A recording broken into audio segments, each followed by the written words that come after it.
Dig. Salve, galera do Aladê.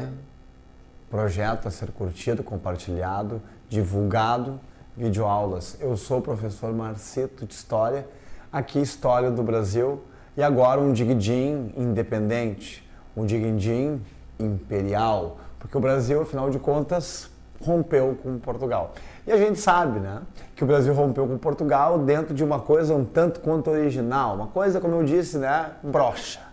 A nossa independência, ela foi a manutenção de interesses de grupos que já estavam no poder antes mesmo da independência. Nossa independência foi original no sentido de preservar a monarquia, ao contrário dos nossos irmãos aqui da América que se tornaram republicanos. A figura de Dom Pedro garantiu uma estabilidade, apaziguava os ânimos dos radicais. O povão, né, o populacho, como diziam, né, os antigos, essa galera que a gente não quer perto da gente, essa galera que a gente não quer que participe, né, das fatias do bolo que será cortado agora e distribuído por uma elite colonial, que agora é uma elite imperial. Portanto, estamos numa nova fase da história do Brasil, Brasil Império 2.2, e a aula de hoje é 2.2.1, primeiro reinado. Antes de mais nada, vamos fazer aqui um sumário, uma organização de como é que funciona a periodização do período imperial brasileiro. Não esqueçam, tá? O Brasil imperial pode ser também chamado de Brasil monárquico. Império ou monarquia não são sinônimos, como eu já disse lá no primeiro vídeo, mas para a história do Brasil enquanto período é a mesma coisa numa terminologia de prova, certo? Então aqui é o índice da história do Brasil. Primeiro reinado, Dom Pedro I, de 1822 a 1831, um período entre o primeiro e o segundo rei, chamado período regencial, de 1831 a 1840, e depois o segundo reinado com Dom Pedro II, de 1840 a 1889. Essa é a nossa próxima festa aqui. O Brasil, mais um Estado-nação, mais um país, mais uma estrela nesse universo, nesse planeta Terra, formado política, econômica, social, culturalmente, esses povos a formar esses países. Vamos lá? Primeiro reinado, galera. Primeiro lugar, tá? Primeiro reinado. Primeira coisa, eu sou um país.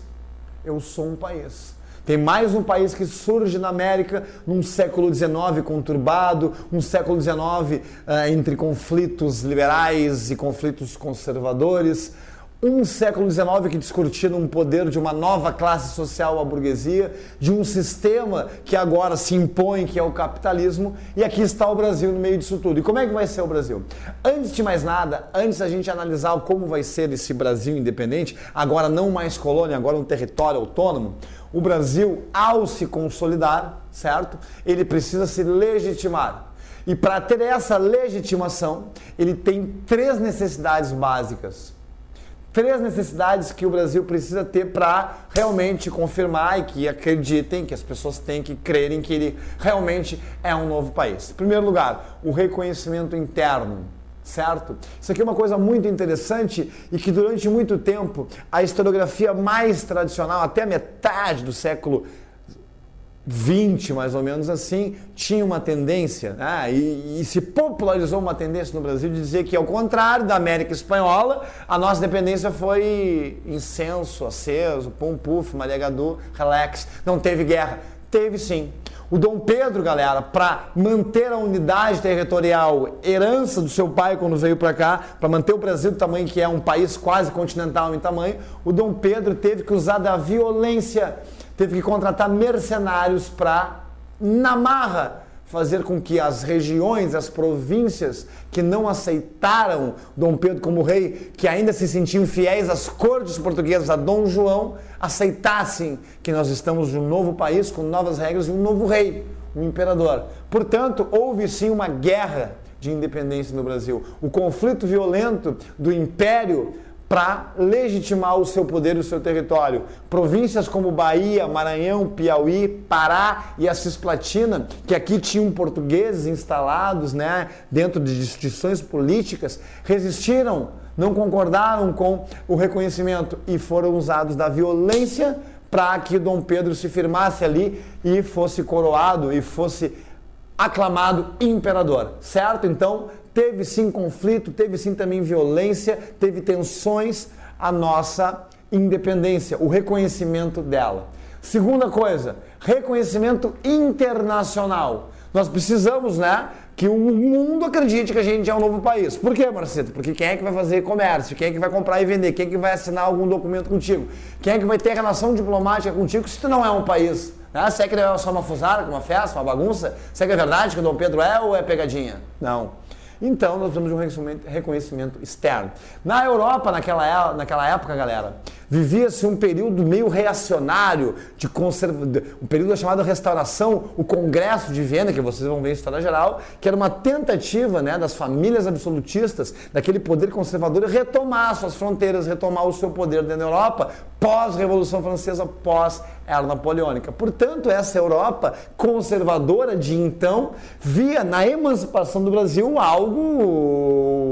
algo subversivo, né? A independência é a perda da colônia, né? A perda da metrópole, né? De sua colônia. A metrópole absolutista perde a colônia. Ninguém vai reconhecer o Brasil dentro dessa esfera conservadora da Europa. O primeiro país a reconhecer o Brasil são os Estados Unidos da América, que na época viviam a chamada doutrina Monroe, que advém de um discurso do presidente americano James Monroe, no dia 2 de dezembro de 1823, que é o seguinte: América para os americanos. Vamos proteger a América, né, dos tentáculos do povo europeu absolutista que quer nos tornar de novo, talvez, colônias.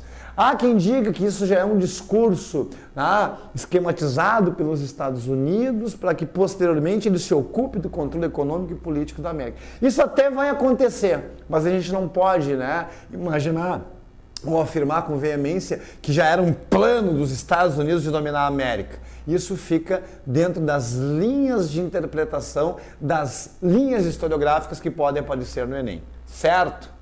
Galera, segundo país a reconhecer o Brasil, o pai. Portugal, então, reconhece o Brasil. Tá? Mas aquele papo, né? Como é que vai reconhecer o Brasil? Tipo, sabe quando a gente é piá, 14, 15 anos, e aí tu fala pra tua mãe: tá, mãe, eu vou dar uma banda. Não, senhor, tu não vai sair. Quando tu fizer 18 anos, quando tu for maior, aí tu é dono do teu nariz. Mas quando tu for menor, eu mando em ti. Aí tu faz 18 anos, fica independente, teoricamente, juridicamente, tá? Estatuto da criança e adolescente, sou adulto. Mãe, eu vou dar uma banda. Onde?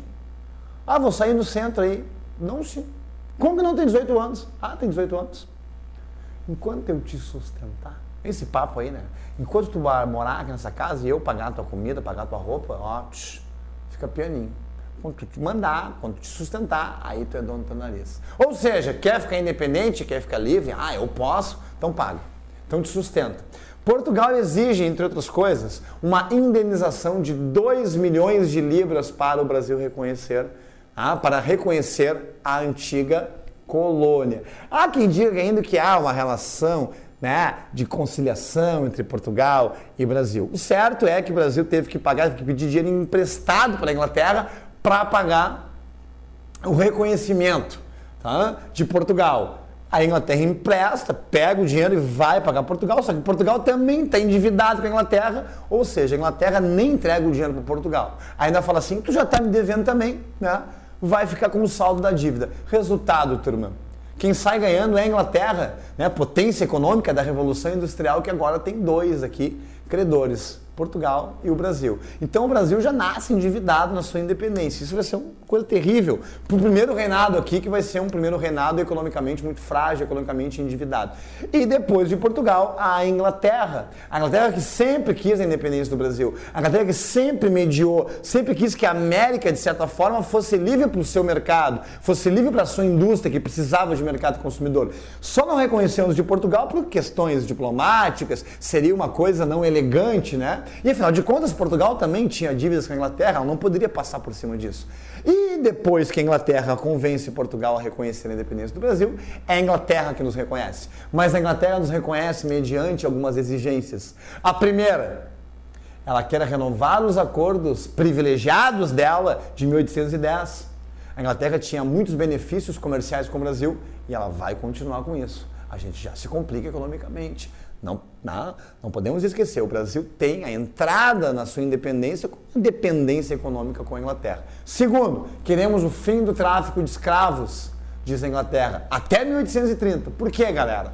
Porque escravo, numa conjuntura de um capitalismo então industrial, onde a mão de obra assalariada consome, onde a mão de obra assalariada funciona como mercado consumidor e reativa e amplia as relações capitalistas, muito melhor não ter escravos. E uma terceira necessidade, precisamos de uma Constituição. Um novo país, uma nova Constituição. Estamos no século XIX. Como é que vai funcionar isso? Na próxima aula a gente descobre. Beijo do Marceto, tá quente e até o próximo vídeo.